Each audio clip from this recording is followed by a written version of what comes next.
Hey, welcome to Opals NZ. My name's Tim, and today we're cutting some Black Opal. So I bought these as you see them as rubs for $500 for this parcel. There is 5 pieces, and they're all pretty much rubbed up, ready for the Dopstick. That one there is quite nice. And these 2 triangles. This one here, the smaller one, has got some nice flagstone, which is nice. And this one will need a little bit more rubbing and could possibly go for a pair for those 2 once I get that sand spot there out. So I'll rub that one a little bit, and this one here is a very dull drop shape, but it's a dark crystal. You can see how it is very much crystal, although there is a darker haze through the center of it, which you can see there. Darker body tone. It's on a bit of an angle, and that darker body tone, I don't think that has any color, so I need to be careful of that. But I mean, it's already in a good shape anyway, so yeah. So as I was saying, come up from the bottom a little bit, take that tip in to make a nice drop shape, and maybe flatten that back out. It's sort of unnecessarily bulgy. So that's that. It's a little bit to rub on that bit, and then this is the biggest piece here, which yeah, it's a bit of a tough one, this one. But I'll probably just take this corner here down and try to get a stone facing. So I've got a stone there if all else fails, but I'll try and make it bigger. Hopefully I can expose some colour under that black potch there. The other side, yeah, it's a very weird rub. It's like there's sort of no rhyme or reason to, well, it's not too bad. Yeah, this side has got sand inclusions. The colour's probably just a touch brighter, but those sand spots go right in. So if I was to take it from this side, I'd be grinding all that colour off anyway to get those sand spots out. So that's why I'm going to go for this one. Go for it that way. So let's jump on the wheel and finish rubbing these up. Won't take long to finish that up, and then cut them up and polish them. Let's do it. Forgot to mention weight. So this big one's 12 carats, just under 12. This one here is about 4.5, and these are all about 2.5 carats. He's left the back, the guy bought it off, left the back super thick, so these will come down to probably 1 carat stones, I'd say.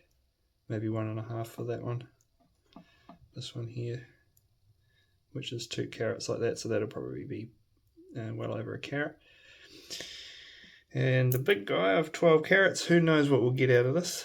So let's have a jam.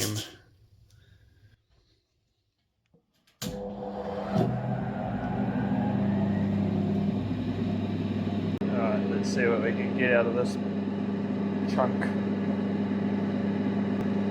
That sand spot there goes right in deep. You can see how far that goes in.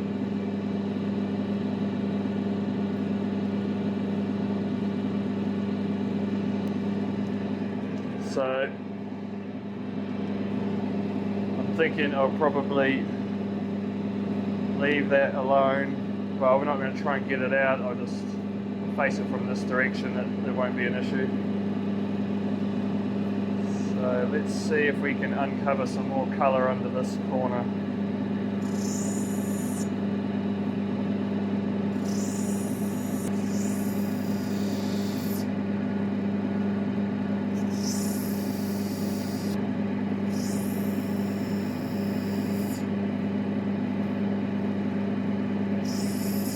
Not looking good.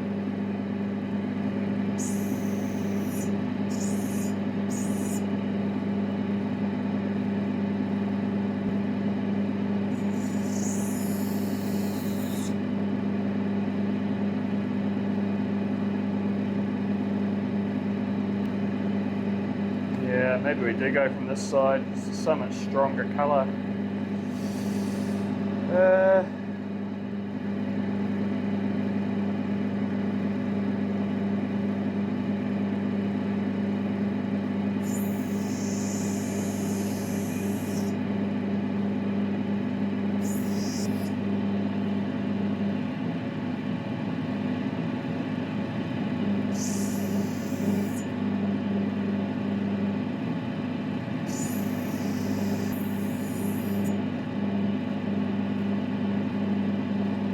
I don't really know what I'm doing here. That potch there, which may not come out. If that came out, then we'd have a decent stone there.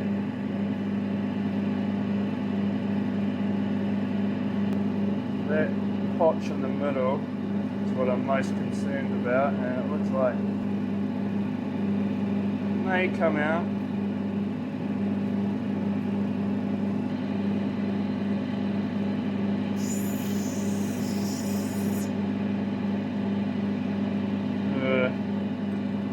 It's showing up more sand in the middle there.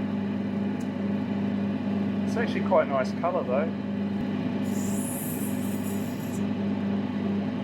I don't like the look of those sand spots.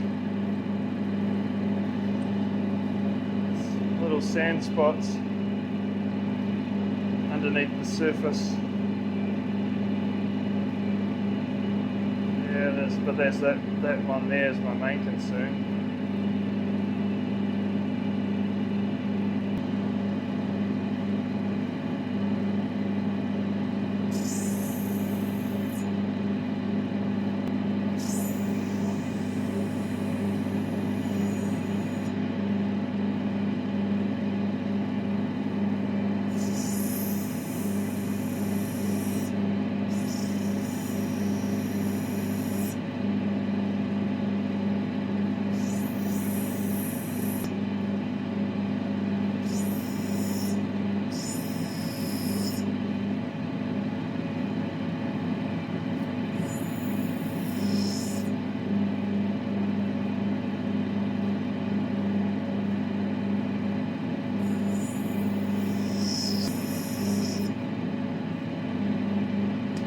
Bugger, the colours disappearing.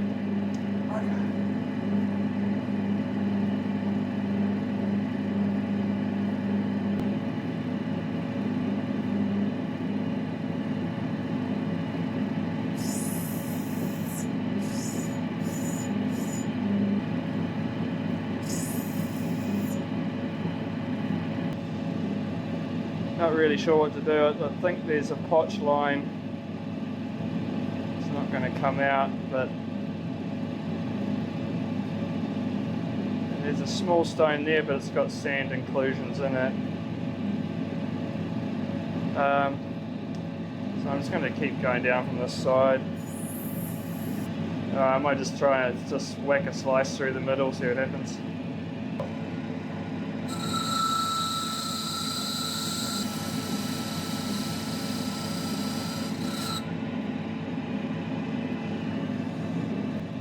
Salvage a couple of little stones here.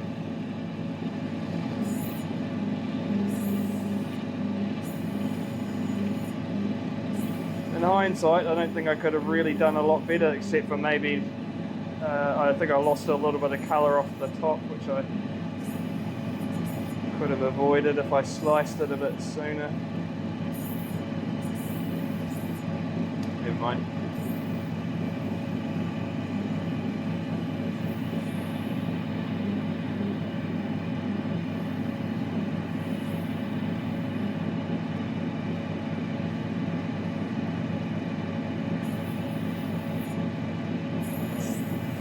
Taken all the black potch off the back as well.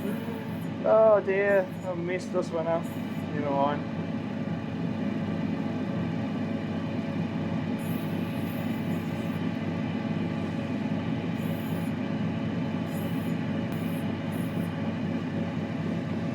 Alright, well, at least we got something.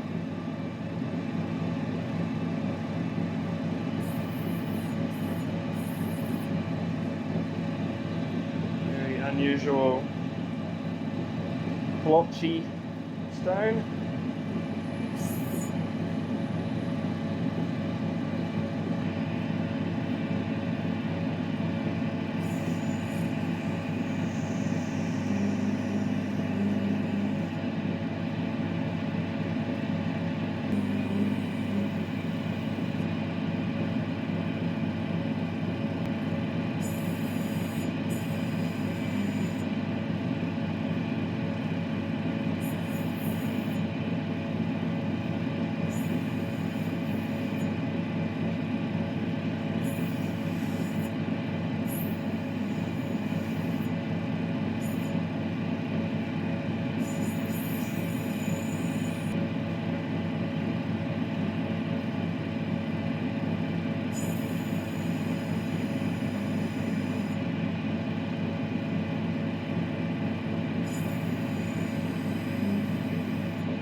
There we go. Losing the colour up on that top edge as well.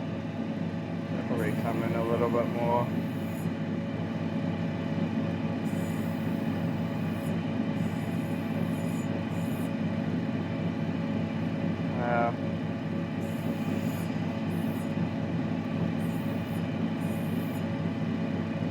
There's just no colour bar there.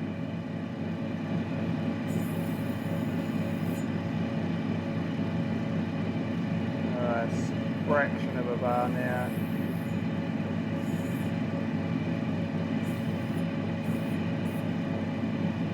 It's going to be a bit of a fried egg.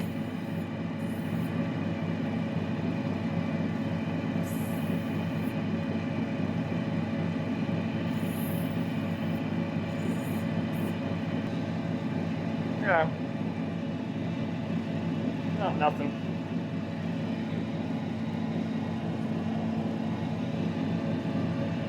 Alright, let's get the sand spot out.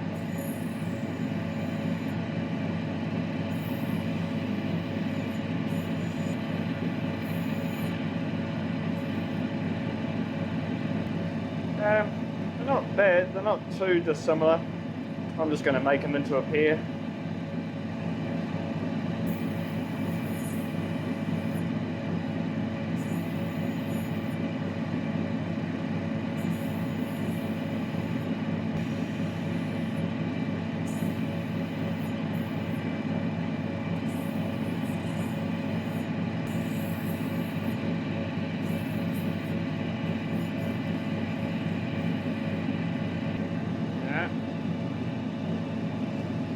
So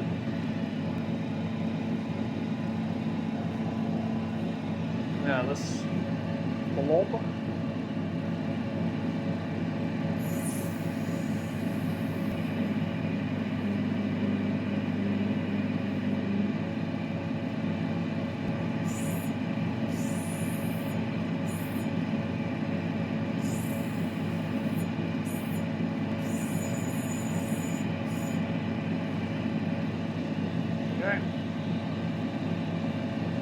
Alright, let's get these Dopsticks sorted out.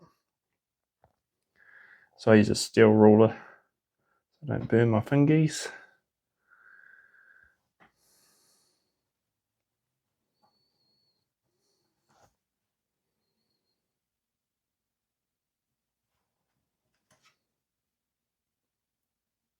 So when I heat the stone, I can see the water drying off of it. So that helps me to determine how hot the stone is.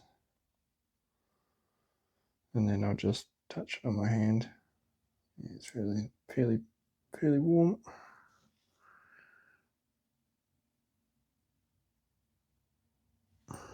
Yeah, it's a bit of a skill to dopping. It takes a while. And I am definitely not the best at it yet.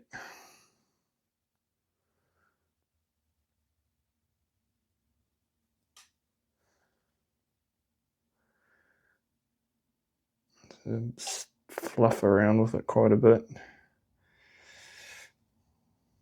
Try and get that wax sort of nicely flared out onto the stone so that it doesn't pop off when I start going onto the soft wheels, which vibrate and tend to pop the stones off.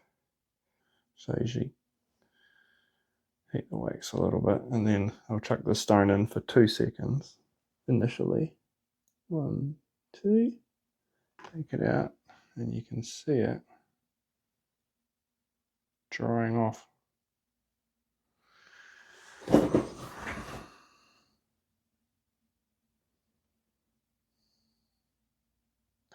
Give it another sort of 1.5 seconds, and then give it another 1 second. That's my sort of general rule of thumb. That stone's quite hot to touch still. And then sometimes, if you can see that, I've got the bloody wax. I can never seem to get that. Sometimes I'll get it bang on first time, but often there's extra wax, and I just sort of heat it up and sort of try and get it off the side of the stone and just muck around with it. And just watch these pros online doing it. They make it look so easy, and I just fart around and just work at it until it looks good. Reheat it, muck around some more, line it up, make it look all nice and pretty, and then edit all that stuff out of the video so that you guys don't see it. There we go. And then just show you a shot like that, so it looks like I did it like that first pop. But in actual fact, it's taken me a lot of mucking around to get it that good.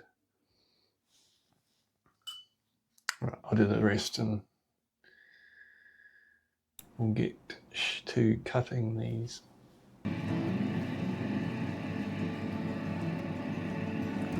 So I've decided to leave this section unedited so you can see the full cutting process for this stone.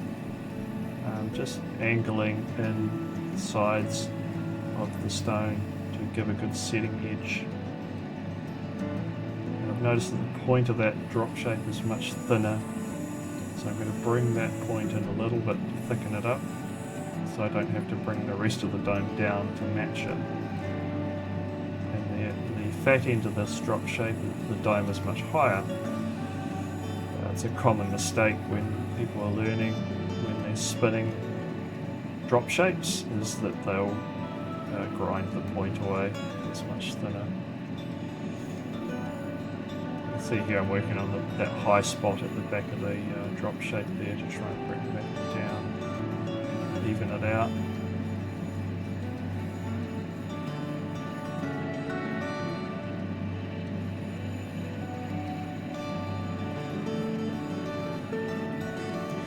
Always want to sort of spin the stone in between taking any material away like that, just so that you're always keeping the dome nice and rounded, even. Just very lightly touching the wheel here. Try and get a bit more meat off the back of that drop shape to even it up. It's still too high.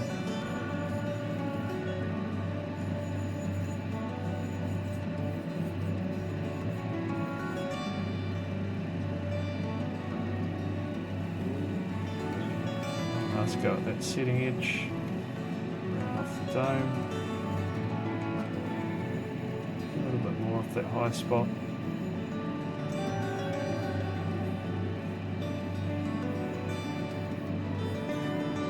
Spin it to get rid of the facets. Looking pretty good now. It's still not perfectly even, but it's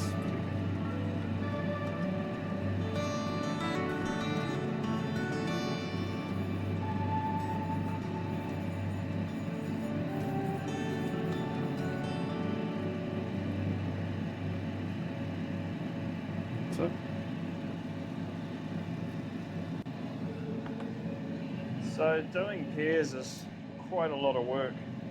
It's because not only do you have to cut the stone and finish it without any scratches or facets, but you need them to be the same size. The exactly. So you'll be finishing one, you'll take a facet out and it makes a slightly different size, and you've got to resize, and yeah, it's a really iterative process. So you've got to go over the steps. So I just got a wide shot to show you, because I quite often will switch back to the 600 and clean something up or reshape something. Yeah, I'll get faster as I get better at it, but this is how I do it at least. Another thing to be careful of is that I can give this a higher dome because it's got a thicker colour bar, but this one doesn't. So if I put the wrong kind of dome on this, it stuffs up the pear. So I'll do this one first.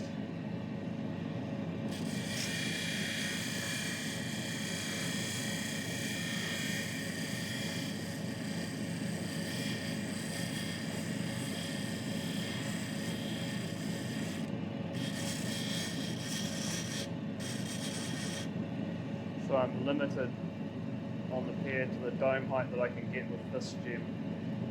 This is the one with the lower dome, thinner colour bar.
Okay, so and here we have it, and yeah, they're okay.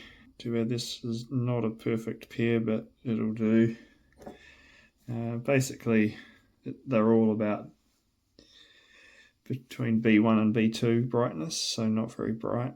They show up quite bright on the camera, but in person they're quite subdued, but quite dark. So the pear together weighs 2.89 carats. So yeah, about 1.4 each. So make a nice pair of earrings. So what did I say? Probably about $100 a carat. So I get 300 for the pair. This one here is quite nice, but very subdued. Make quite a nice little ringstone for someone that likes a very dark blue. So yeah, that's almost an N. Yeah, I'd call that an N1 actually. Yeah. Wow, very, very dark. Yeah, that's an N1. The pair, whoops, this is probably a bit lighter. Yeah, N2. So nice dark stones. I'll probably get my money back. I paid $500 for the parcel. I'll probably roughly get my money back. Unfortunately, this one's a bit brighter. That'd be a B2. Again, body tone.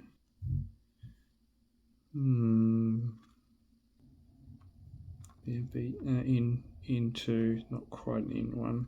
It's quite a nice stone though. Quite like this. Probably the best stone of the bunch.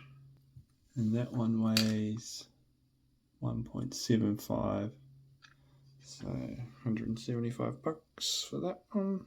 So yeah, we're breaking even basically.